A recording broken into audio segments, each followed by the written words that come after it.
Almost everywhere in the world, people belong to a particular religion because they were born into it.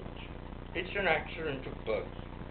As such, it would be a truly magnificent coincidence if you just happened to be born into the one true religion, if there is such a thing.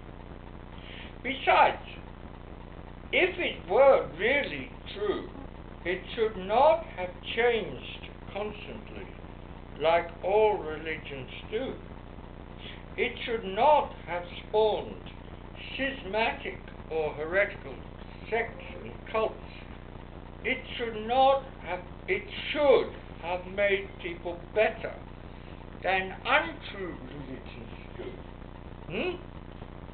But I have seen no evidence that any particular religion makes people better than other religions do.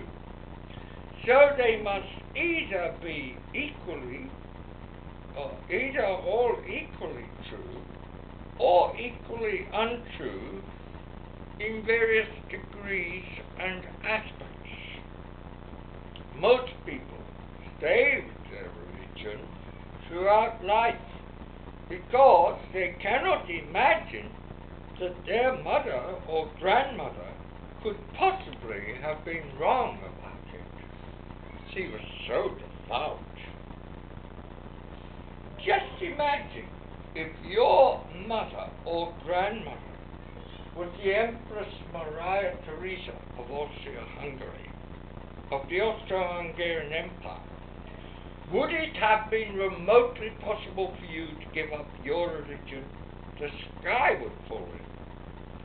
Except for the Vedantic ethos, which is not strictly speaking a religion, but a philosophical approach to life, all the great religions of the world were started by extraordinary people who were misunderstood by their own followers. After their deaths or ascensions, their religious movements were fraught with continuous conflicts and branched off into many conflicting sects. Only the Vedantic philosophy tolerates all sects equally as forms of devotion or bhakti.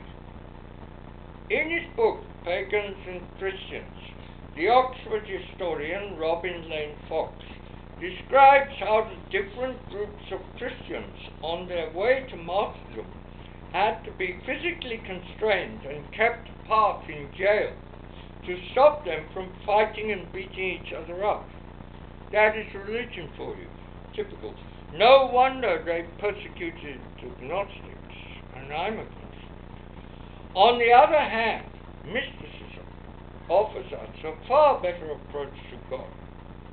I only call myself a mystic because I do not have the talent to be a poet. I would much rather be a poet because the poet is a true and complete mystic. But mystics come in all sizes and shapes. Many of them are scientists. Others are doctors, farmers, teachers, military personnel, academics, and so on. There is no one special category that is necessarily more mystical than another. It is an individual thing. It is an individual relationship with God. It is intimate and personal. And one of the ways you get to know that God is certainly not less than person because he becomes a loving friend.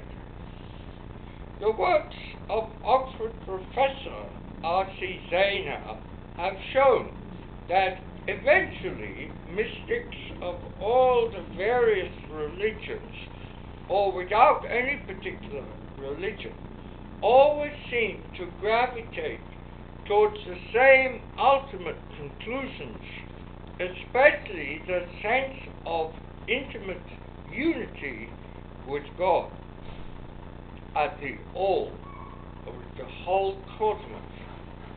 It is also a fact that they almost always end up at loggerheads with their own religious authorities.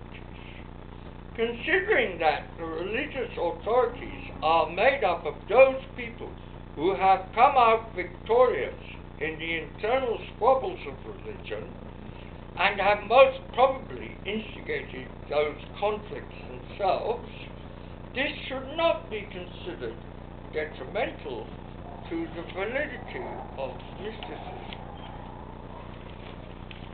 Okay.